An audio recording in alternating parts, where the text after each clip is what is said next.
말씀은 신약 성경 마태복음 12장 9절 말씀부터 21절 말씀까지입니다.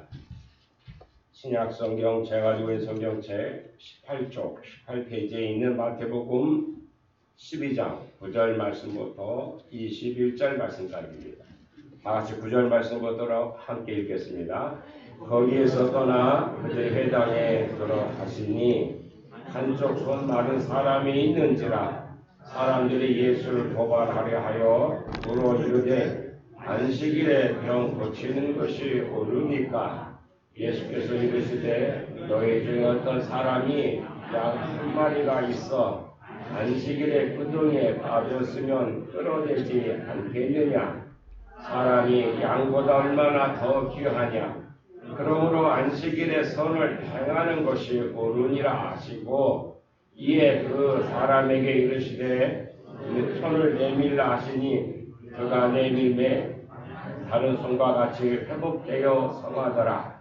바리새인들이 나가서 어떻게 하여 예수를 죽일까 의논하거늘 예수께서 아시고 거기를 떠나가시니 많은 사람이 따르는지라 예수께서 그들의 병을 다 고치시고 자기를 나타내지 말라 경고하셨으니 이는 선지자 이사야를 통하여 말씀하신 바 보라 내가 택한 종 곧 내 마음에 기뻐하는 바 내가 사랑하는 자로다. 내가 내 영을 그에게 줄 터이니 그가 심판을 이방에 알게 하리라. 그는 다투지도 아니하며 들레지도 아니하리니 아무도 길에서 그 소리를 듣지 못하리라. 상한 갈대를 꺾지 아니하며 꺼져가는 심지를 끄지 아니하신 이를 심판하여 이르길 때까지 하리니 또한 이방인들이 그의 이름을 바라리라 함을 이루려 하심이니라. 아멘. 우리가 알고 있는 예수 이름 부르라고 그 찬양인데 꼭 그렇게만 불러야만 되는 줄 알았는데 다르게 부르면 틀리는 줄 알았는데 이거 오늘 틀리게 불러. 너무 우리에게 또 감동이 들려오잖아요. 항상 기대하고 그런 기대 속에서 우리도 신앙생활은 어제가 오늘 같고 그제가 오늘 같은 삶이 아니라 오늘은 좀 더 다르고 내 얼굴 속에서 그런 모습이 여러분 얼굴 속에서 그런 모습이 드러나게 되기를 주로 축원합니다. 그걸 그렇게 하기 위해서는 오늘 예수님 말씀하신 것처럼 내 손을 내밀라고 할 때 어떻게 돼? 안 돼요라고 하는 게 아니라 나는 할 수 없지만 주님이 말씀하시니까 내 손을 내밀겠습니다라는 그런 심정으로 오늘도 예배드림으로 성공하는 그런 우리 모두 성도들 되시길 주로 축원합니다. 오늘 우리 말씀은 안 받겠네요.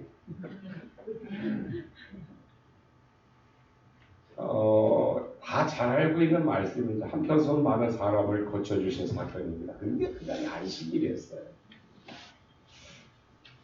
예수님을 고소하려고 하는 사람들은 예수님의 행동만 주시하죠. 예수님 따라다니는 사람은 엄청나게 많았는데 그렇게 나쁜 사람은 또 그래. 나쁜 면만 보려고 하는 거예요. 그래서 행복할 것 같아요. 못해. 행복하지 못합니다. 오늘 또 이사야에 있는 그 말씀을 이렇게 얘기하시면 예수님께서 왜 그런 행동을 하셨을까? 19절에 보면 그죠. 그는 누구? 예수님이죠. 다투지도 아니하며 들리지도 아니하리니 아무도 길에서 그 소리를 듣지 못하리라고 말씀하셨는데 예수님은 그럴 것 같고 그렇게 다 보이죠. 그럼에도 불구하고 그들과 따져서 어떻게 행동이 아니라 당신이 좀 손해보는 거 그렇게 하면서 하셨던 거죠. 그런데 많은 사람들이 자기 전 재산을 들여서 고치려고 해도 고침받지 못하던 사람들이 예수님께로 고침받으면 얼마나 좋습니까? 근데 그 사람들에게는 그게 아무리 중요치가 않아요. 저 사람이 무슨 행동 잘못돼 자기들의 그 생각 속에 벗어난가 그것만 갖고 다치고 있고 오늘 또 저 양반 맨날 사랑을 얘기한 사람이니까 근데 그 사람을 사랑을 얘기하는데 사랑으로서 그 수많은 사람을 병 고쳐주면 어떻습니까? 좋은 일이잖아요. 그런데 그 사람들 어떻게 생각하니까 맨날 사랑 얘기했던 사람이니까 안식일에 와서 병 고쳐주면 안식일법을 범한다라고, 범한 행동을 한다라고 하는 거예요. 어떤 게 더 큰 겁니까? 바리새인들은 안식일을 지키는 규칙을 이렇게 생각, 문자적으로 해석했어요. 병자라 할지라도 당장 죽을 사람이 아니면 아무도 손대지 못하겠다라고 하는 것입니다. 그런 마음을 갖고 있는 그 사람들의 마음을 이미 예수님은 아셨어요. 오늘 말씀에도 보면 그래서 어떤 사람이 그런 마음을 가지고 예수님께 병을 고치는 것이 옳습니까? 라고 질문했어요. 몰라서 묻는 건 아니죠. 예수를 어떻게 하든지 올감이 씌워서 넘어뜨리려고 하는 그런 행동이죠. 그때 예수님께서 그를 향하여 대답하십니다. 너희 중에 어떤 사람이 양 한 마리가 있어 안식일에 구덩이에 빠졌으면 끌어내지 않겠느냐? 사람이 양보다 얼마나 귀하냐? 그러므로 안식일에 선을 행하는 것이 옳으니라 하시고 이에 그 사람에게 이르시되 손을 내밀라 하시니 그가 내밀매 다른 손과 같이 회복되어 성하더라라고 했습니다. 예수님은 안식일에 바리새인들의 잘못된 신앙을 고쳐주시려고 얘기하신 거예요. 지금 너희들 잘못됐어라고는 말 안 하셔요. 사람은 참 묘해. 너 잘못됐어라고 하면은 더 거부하는 얘기니까. 그러잖아요. 그러니까 지금 너희들이 지금 생각하고 있는 건 잘못됐어 라고 하시면서 그 잘못된 것에 대해서 얘기는 안 하시고 그냥 그 사람에 대해서 불평을 고쳐주시는 것이죠. 여러분 율법 하면은 우리 성경 전체 10계명만 율법이 아니에요. 우리 성경 전체가 오늘 우리에게 주신 말씀입니다. 이 율법을 읽을 때 문자로 표현된 그 뜻만 읽고 그 뒤에 있는 율법의 정신을 잃어버리는 것은 매우 위험한 일이라고 하는 것이죠. 오늘 바리새인들이 그렇잖아요. 안식일법이라고 하는 그냥 그거 한 가지만 가지고 저 사람 어떻게 왜 그래? 미워하기 때문에 그런 거죠. 그 사람들이 예수님을 미워하기 때문에 그런 거예요. 그냥 미워하는 사람을 미워하는 마음을 갖고 있으면 맨날 그 사람이 좋은 것만 보이는 게 아니라 나쁜 것만 보여요. 왜 이렇게 잘 보이는지 몰라. 그래서 예수님이 하신 말씀이 있죠. 내 눈에 있는 들보를 먼저 보라고 합니다.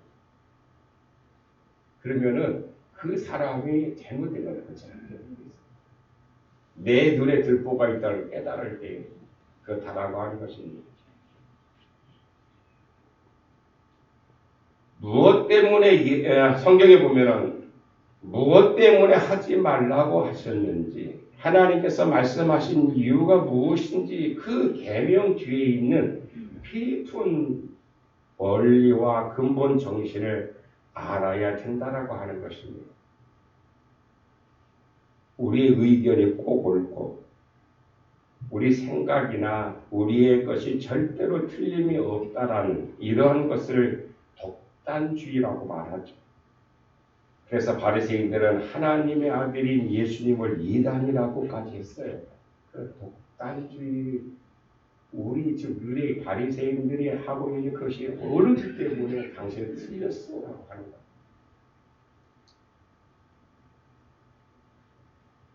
이런 독단주의자들은 또 맹목적인 신앙으로 그 사람의 마음은 완악해져서 자기들밖에 모르는 사람으로 전락하고 맙니다. 강팍하다라고 하는 것은 완악하다라고 하는 뭡니까? 마음이 유한 사람이 아니에요. 똘똘 뭉쳐있어. 자기 고집으로 아집으로 그 사람을 완악하다, 강팍하다라고 성경에서는 표현하죠. 그래서 어떻게 되었습니까? 그들이 그러한 마음 가지고 있었던 그들이 어떤 마음을 갖고 있습니다. 14절에 보면 이러죠. 바리새인들이 나가서 어떻게 하여 예수를 죽일까 의논하였다라고 했습니다. 언제요? 안식일에 그랬다라고 하는 거예요. 안식일에 벽을 고쳐주는 것이 잘못됐다라고 하는 그 사람들이 어떻게 합니까? 안식일에 사람 죽일 의논을 하고 있는 거예요. 어떤 것이 더 큽니까? 이렇게 꼭 나쁜 짓을 하는 사람들은 어때로 보면 그런 거예요. 잘 뭉쳐. 잘 모여져. 안식일도 필요 없어. 지금 예수님에 대해서 예수님이 안식일에 그 병자를 고쳐주는지 안 고쳐 그걸 먹으면서 고소하려고 송사하려고 한 사람들이 어떻게 해요? 안식일에 사람을 죽일 의논하고 있다라고 하는 거예요. 얼마나 그 사람들의 마음이 완악합니까? 여러분, 바리새인들이 원래 왜 이렇게 악한 사람이 아니었어요. 그들은 하나님께 대해서 열심히 있는 사람들이었습니다. 열심히 있는 사람들이었어요. 그런데 그 열심의 방향이 잘못되어서 이렇게 되어가고 있는 것입니다. 열심은 있었는데 잘못된 열심으로 이렇게까지 됐다라고 하는 거예요. 우리의 신앙도 이렇게 왜곡되고 잘못된 길로 나가면 그야말로 자신을 망칠 뿐더러 이런 사람은 가정과 교회에 손해를 끼칠 뿐이에요. 그러므로 예수님은 말씀하시죠. 바리새인의 누룩을 삼가하라고 말씀하십니다. 우리의 열심히 있는 신앙이 잘못된 방향으로 나아가서 많은 사람들에게 아픔을 주는 것이 아니라 우리의 신앙이 올바르게 주님 말씀 가운데 행함으로 많은 사람들에게 위로와 소망이 되어지는 그런 삶이 되어지지 않아요. 그렇게 되어야 되지 않겠어요? 세상 사람들에게 예수님 말씀하신 것처럼 너희들이 빛과 소금이라고 하는데 그 삶이 어떤 것입니까? 나쁜 쪽으로 빛과 소금이 되면 안 되겠잖아요. 좋은 쪽으로. 좋은 쪽은 뭡니까? 하나님의 말씀으로 말미암아 그들이 우리 믿는 사람들 세상에 나가서 빛은 뭡니까? 밝은 거, 환한 거, 기쁜 것이 말하는 거잖아요. 속은 뭡니까? 맛을 내는 거잖아요. 인생의 맛을 내야죠. 그런 게 믿는 사람들이 아니에요.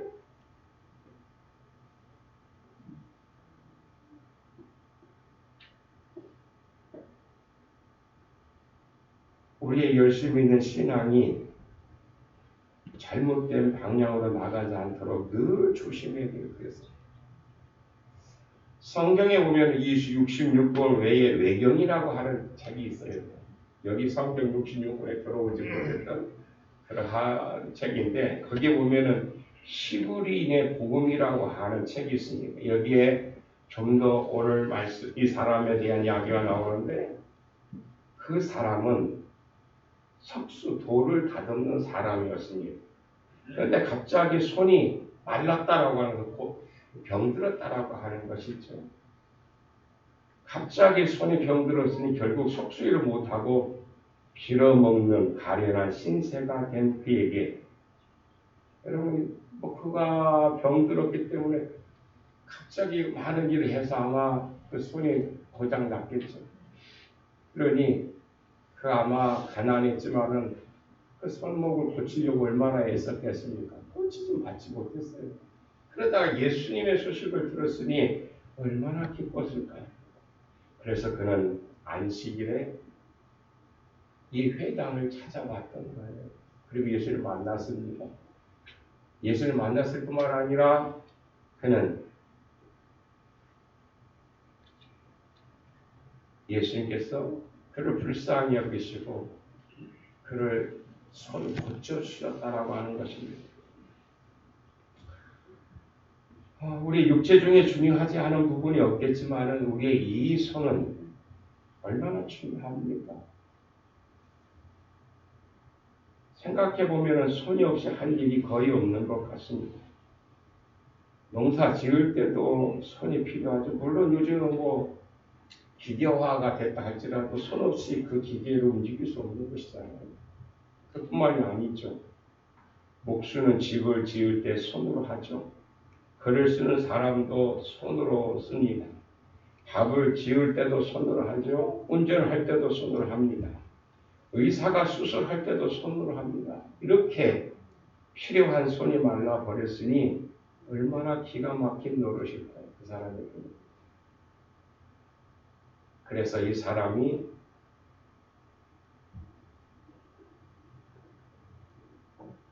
회당에 찾아온 것은 아무것도 할 수 없는 사람, 거짓 신세가 된 그가 예수님의 소식을 듣고 회당으로 찾아갔다라고 하는 거예요. 여러분, 그런 소망이 있게 되기를 가지고 소망합니다. 우리 살다 보면 이렇게 안 될 일이, 세상의 방법으로 안 될 일이 있을 때 그때가 오잖아요. 그때 이 사람처럼 예수님을 찾아오는 것이 가장 중요하다고 하는 거죠.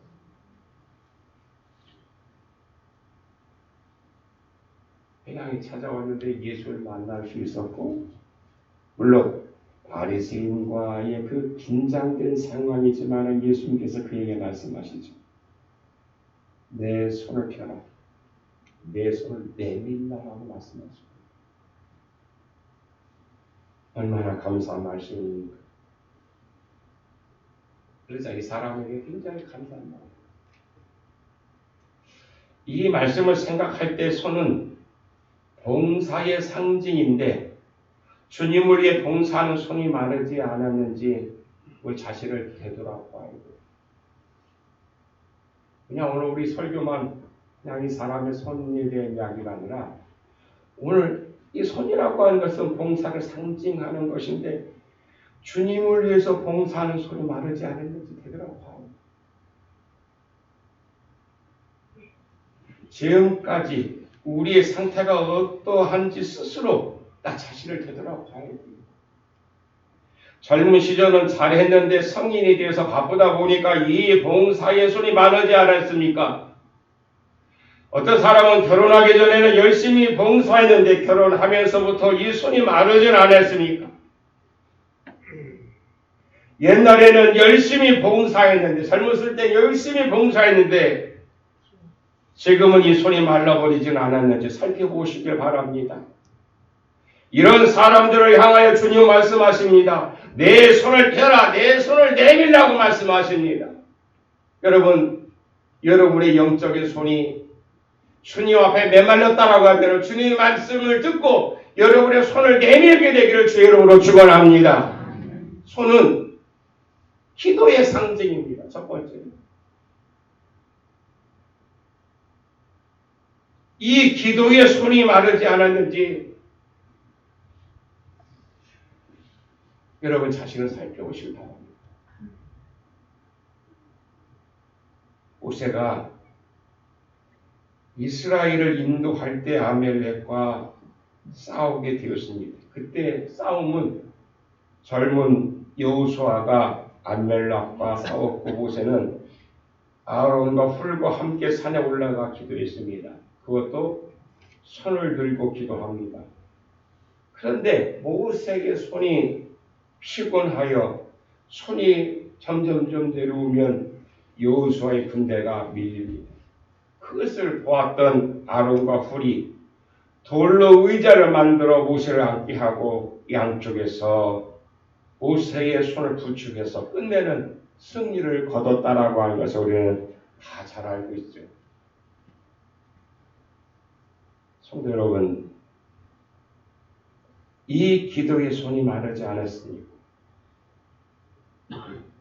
기도의 손이 말랐다라고 하면 문제입니다.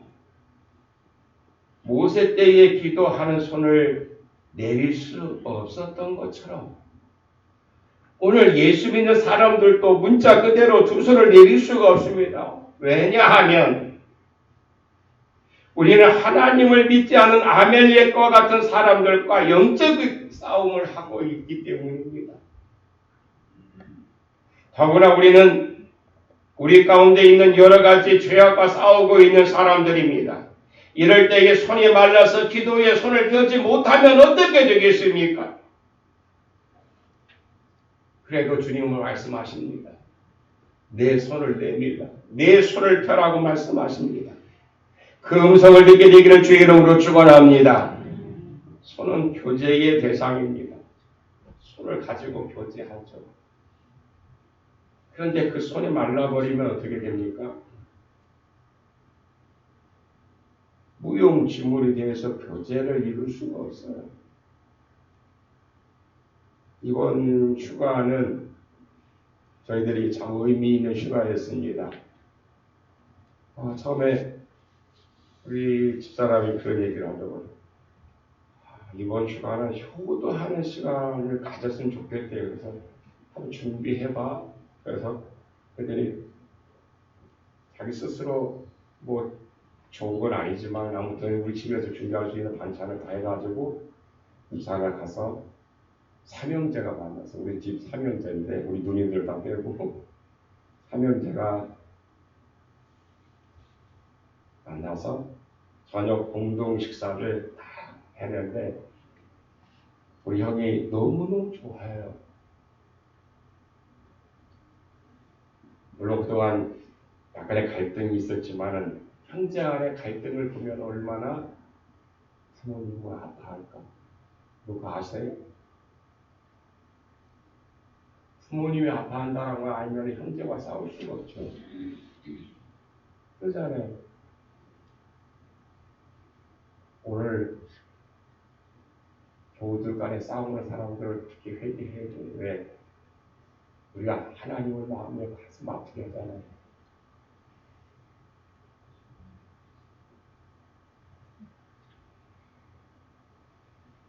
형제를 미워하면 안 돼요. 왜?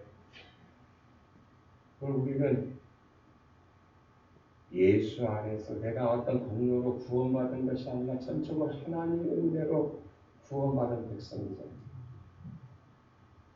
육신적으로 내가 우리 아버지, 우리 어머니 앞에 우리 아버지 아들로 태어나고 싶어서 나온 사람 하나도 없잖아요. 오직 부모님의 은혜로 내가 우리 아버지의 아들이 되었고 형제가 되었으면은 갈등이 있으면 얼마나 부모님이 가슴 아파하시고 물론 다 돌아가셨어요. 그럼에도 불구하고 그런 형제의 우애를 만들어서 함께 즐거운 시간을 보낸다는 얼마나 뜻깊은 시간이었습니다. 손은 교제의 대상입니다. 그런데 그 손이 말라서 그렇게 교제할 수 없다라고 하면 얼마나 가슴 아파하실까요? 그래서 예수님께서는 내 손을 내밀라고 말씀하십니다. 내 손을 펴라고 말씀하셔요. 교제가 이루어져야죠. 예수의 이름으로 교제가 이루어져야죠. 예수의 이름으로 말미암아 봉사가 이루어져야죠. 예수의 이름으로 성김이 일어나야 되죠.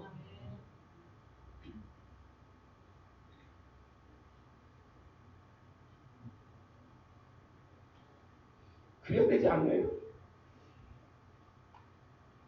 세상 사람들이 다 딴 길로 간다 할지라도 우리 예수 믿는 사람들만큼은 그래도 예수님의 이름으로 하나가 되어야 되지 않아요?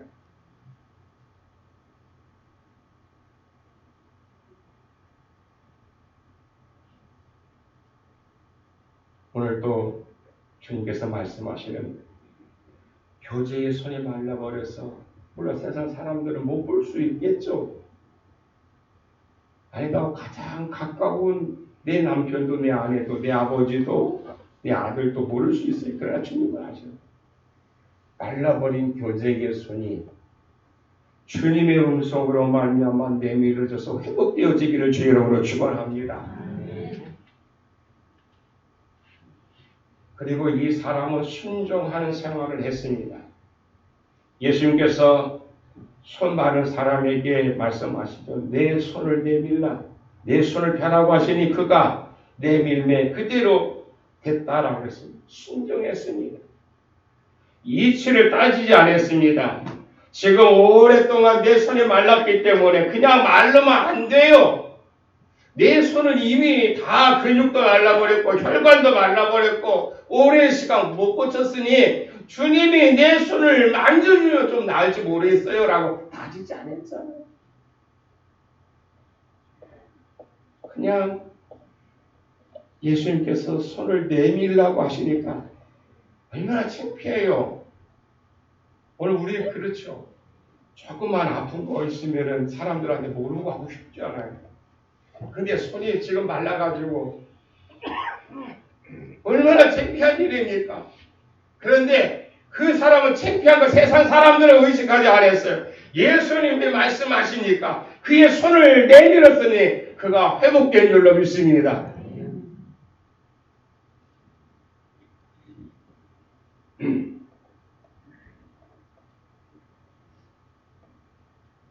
엘리사 시대 때 이게 문둥병이 들려서 엘리사를 찾아왔던 나아만 장군의 이야기를 우리가 다 잘 알고 있습니다. 그는 엘리사를 찾아와서 그의 병, 그 당시에는 가장 무서운 병이었죠. 어떻게 고침을 받았는지 우리는 다 알고 있습니다. 어떻게요?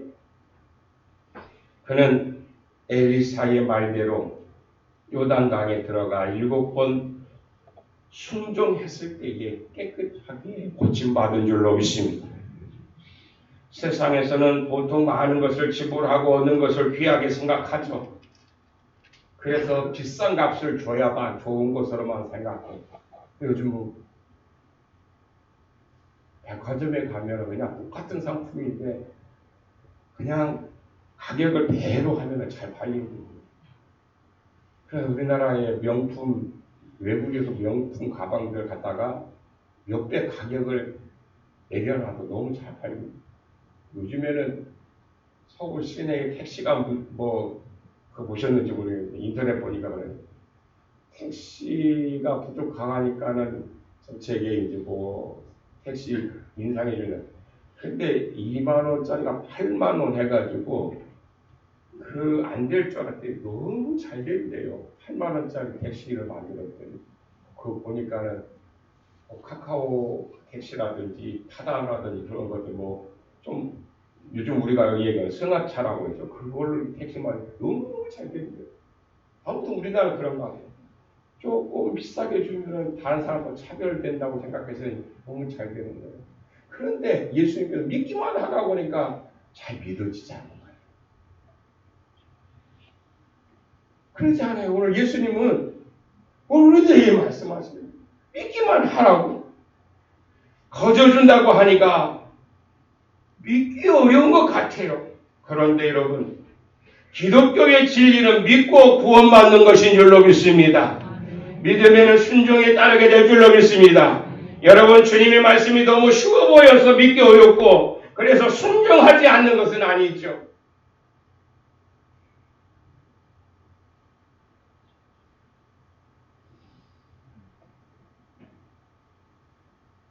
믿음에 순종이 필요하고 내 이성으로 따지지 아니하고 주님의 말씀하신 것을 그대로 믿어 하나님의 약속한 것을 누리게 되기를 주의로 축원합니다.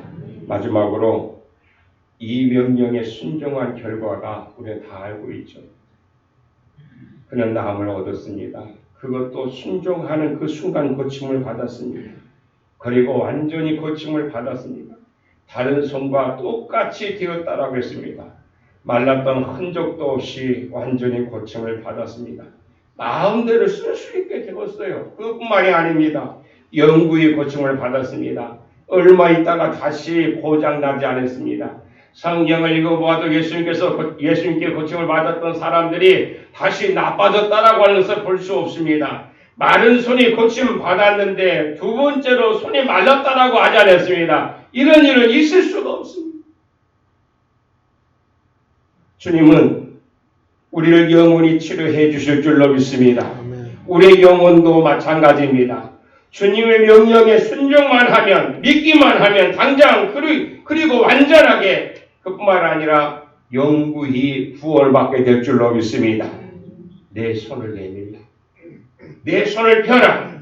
봉사와 기도의 손, 교제와 협력의 손, 실천과 사랑의 손을 펴라고 말씀하십니다. 기다리지 말고 생각해 볼 것이 없이 이유 붙일 필요 없이 지금 곧 주님 앞에서 내 손을 내밀미로 말미암아서 우리 한 사람 하나가 그런 축복이 임하게 되기를 주님의 이름으로 축원합니다. 기도하시겠습니다. 참 좋으신 하나님, 세상에 버려진 돌과 같은 존재이지만은 주님 나라의 머리돌로 삼으시고 성도라 불러주시오니 감사드리옵나이다. 그런데 우리 손이 봉사의 손이, 기도의 손이, 교제의 손이, 협력의 손이, 실천의 손이 사랑의 손이 말라지 않았는지 되돌아보게 하여 주시옵소서. 우리 이성적으로 생각하지 말게 하여 주시옵소서. 주님이 말씀하실 때에 주님 말라버렸던 내 손을 내밀므로 말미암아 회복의 영으로 임하시는 하나님의 놀라운 축복을 누리게 하여 주옵소서. 예수님의 이름으로 기도하옵나이다.